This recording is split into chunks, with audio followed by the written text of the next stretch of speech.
fall is a time in the landscape to begin again.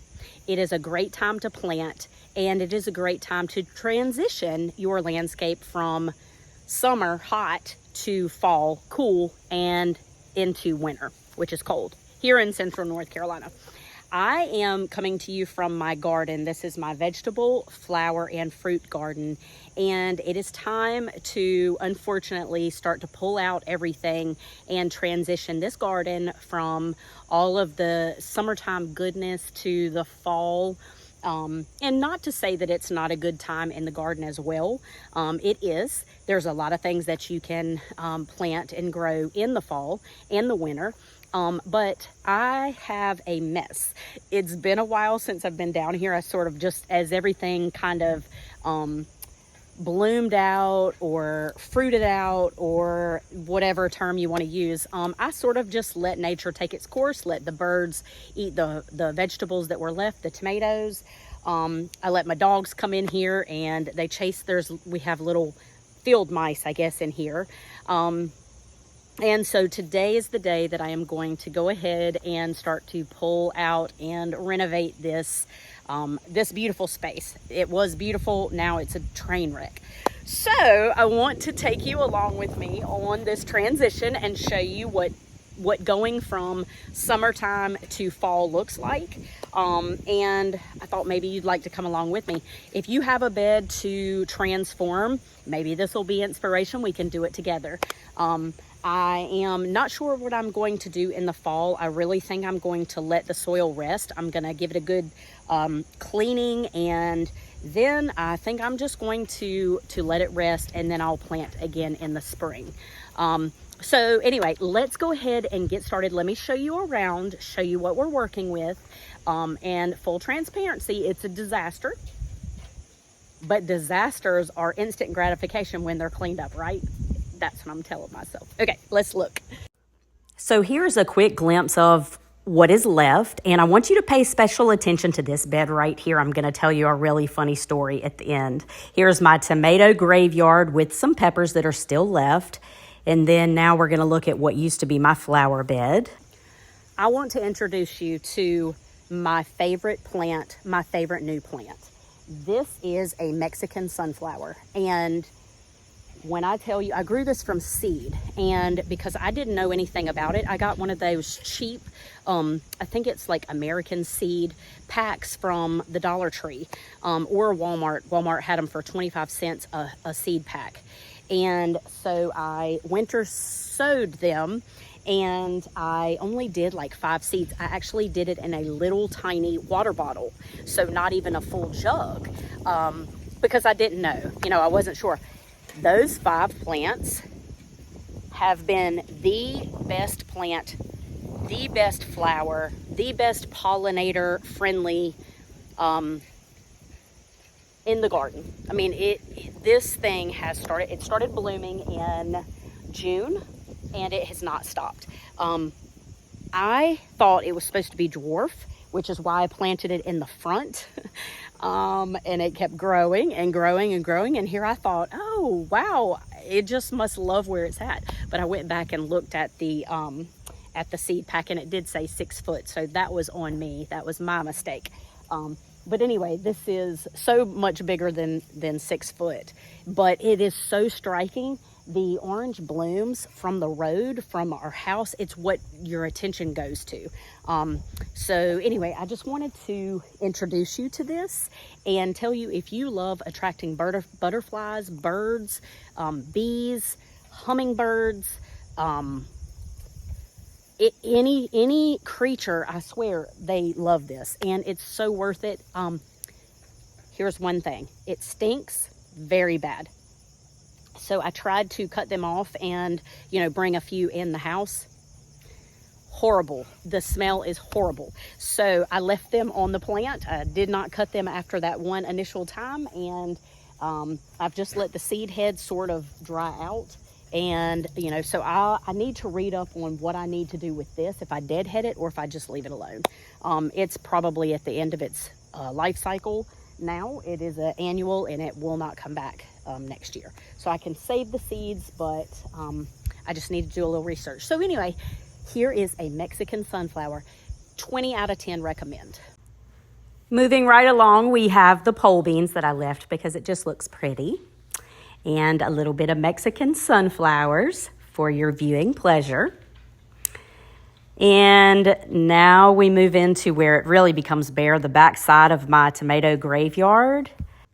This is a sea of tomato volunteers that were never planted here. Here is the corn bed and my roses. Aren't they pretty? There is a virus that roses get that is called rose rosette. And the characteristic is this knobby look on their, as they start to leaf out. And you can see it from a mile away once you know what it is. Well, once your rose gets it, there is no cure, and it does have to be pulled out and you cannot put a rose back in this spot. So I only ever knew it to be on the knockout roses, and it was susceptible to the virus, all of them but the yellow.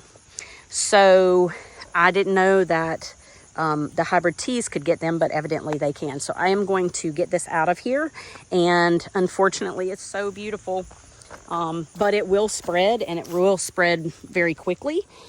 So you definitely, when you see that, you get it out. Pruning it does not make it go away. So if you see it on one branch and you prune it and throw it away, it still will spread. It's a virus in the soil. Also, if you do happen to use any of your tools, gardening tools, with a rose that has rose rosette, you have to clean your gardening tools very, very well, because you will transfer the virus from plant to plant, from rose to rose. So you just have to be super, super careful. And here's the last of the weeds on the other side. So I just finished mowing. It needs to be weed-eated. The weeds are up against the fence, and so it's a little bit difficult to get that area. So I am going to just start picking up the big piles of debris, putting them in the wagon, and then taking them up to the road. All right, so we are making huge progress. It's hot. Well, it's not hot, but I am hot from working. So anyway, I wanted to show you something.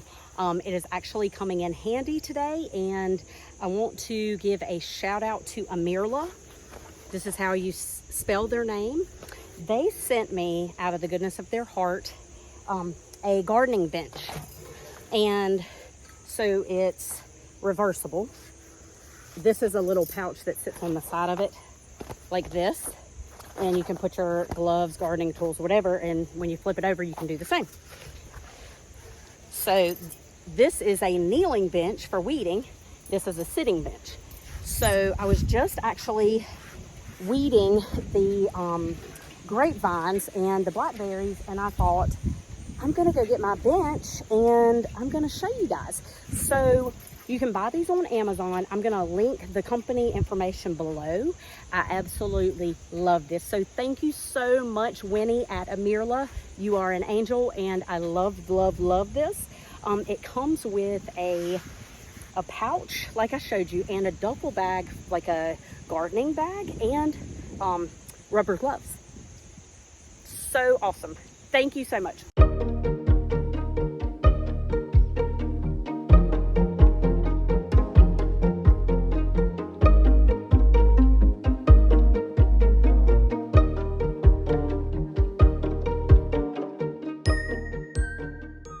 Good morning from my newly renovated, cleaned out, and ready for fall garden.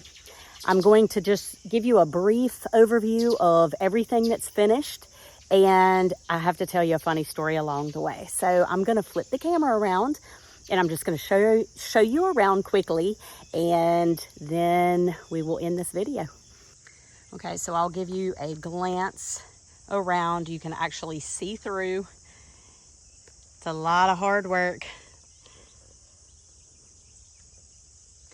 And I'm really happy. Okay, so we just took, I think I probably took 7 piles to the road. And really didn't leave too much. I left just a few tomatoes. I left a few herbs. a few tomatoes, my pole beans, just because I felt like this trellis was really pretty. And of course, my beauty, Mexican sunflower. I only left one snack pepper over here. And then, of course, the grapevine, blackberry, and raspberries. And my beautiful roses. So let me preface this story by telling you that I don't think there's enough words to describe how much I hate snakes. Like, to the point, I'm almost phobic of snakes. And that is because I had two crazy traumatic experiences in my life, chased by a 10-foot coach whip in Florida up steps as an adult. And then something crazy happened to me when I was a little kid. And so now it's like, I think the deal in Florida when I was chased by the snake just sealed the deal. So I was in here on Saturday and I was cleaning out my herb bed right here. And I went to, the lemon balm had taken over. I went to grab it to cut it back because I wanted to leave it like this. I mean, the whole bed was covered in it. I planted 4 plants and they just took over. I picked up the bunch and went to cut, and there was a snake wrapped up.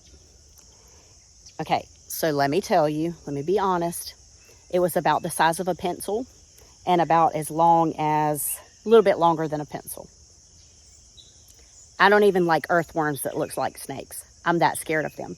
So I start screaming, my daughter starts screaming, and my husband comes down, and after I think the whole neighborhood heard me screaming, my husband comes down and he kills it.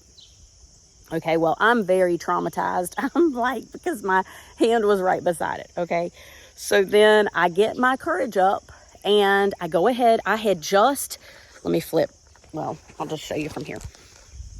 I had just cut this one back. I had the whole rest of this bed, and I don't know if you remember how bad it was. It was fully covered. So I was like, okay, I can do this. I can do this. So about an hour later, I got up the courage and I came back and I cleaned the bed to look like this. Okay. Super clean. Nothing in the way. I go away for, I tell you, I think I took a load up and dumped it at the road, and I came back. So maybe 5 minutes. And there were 2 more snakes laying right in the same bed, right where I had touched. Can I tell you, my screaming intensified. My daughter's screaming, somebody help me. My husband hears me screaming. He comes running down. One of them slithers through the fence. He chops the other one. Okay, by this time, I'm now like done. I had decided I was going to rip this whole garden out, rip the fence up, and I was not even going to be a landscape designer anymore because I hate snakes. Okay, this is how dramatic I am. I can laugh at myself now, but it's very real in the moment. Very real. So anyway, I was like, I'm done for the day. I cannot do this because I don't have anxiety, but I imagine that must be what it feels like. Just like felt like I could just die. I couldn't breathe. I was freaking out. So next day I come out and I'm looking around and getting ready to do my greenhouse and clean my greenhouse out. And my daughter is in here playing soccer with the dog. And she comes running over and she's like, there's another snake. This is number 4. It was dead. But after I finished cleaning out, okay, so let me back up. After I finished cleaning out the herb bed and I saw the 2 more snakes, I was like, okay, I have to finish today weed eating around the edge. I just wanted to get that done. And so evidently I weed eated another snake. So I'm going to show you a picture.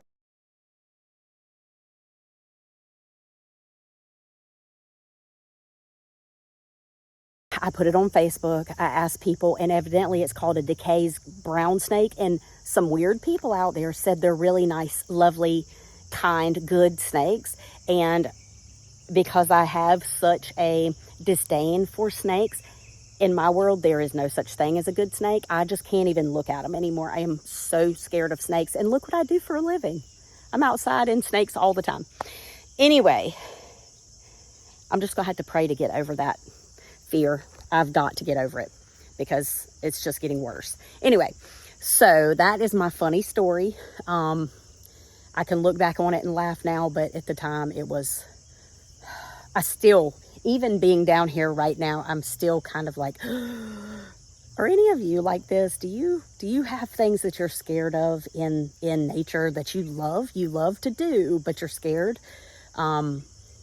It's just crazy to me. I want to get over this, but I can't even imagine what I would have to do to get over it. And I'm not willing to go in a room with snakes. None of that. I can't even look at them. I couldn't even look at them on the shovel. Anyway, so Finley, my brave daughter, scooped it up and carried it up to the driveway. I couldn't even look at it. And so when we were done identifying it, not me, them, she picked it up and I took a video. You can hear me gasping. She flung it into the woods, picked it up with her bare hands. I cannot.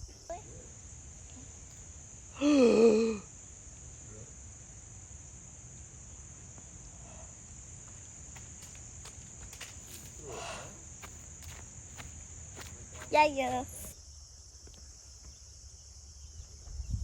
See, I just thought that was another one.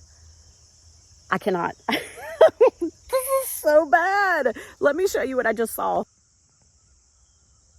Doesn't that look like a snake tail? It's a flower. Oh. I want to thank you so much for coming with me on this journey, this renovation, this transition.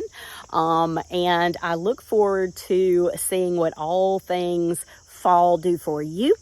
And I would love to hear from you. What do you think? What are you scared of in your world? I would love to hear it. So I'm not alone. Please tell me I'm not alone in this fear of snakes. Anyway, I hope you have a fantastic day. I hope you get out and get your hands dirty and that you enjoy the beautiful weather wherever you are. And I will see you in a video again soon. Take care, everybody.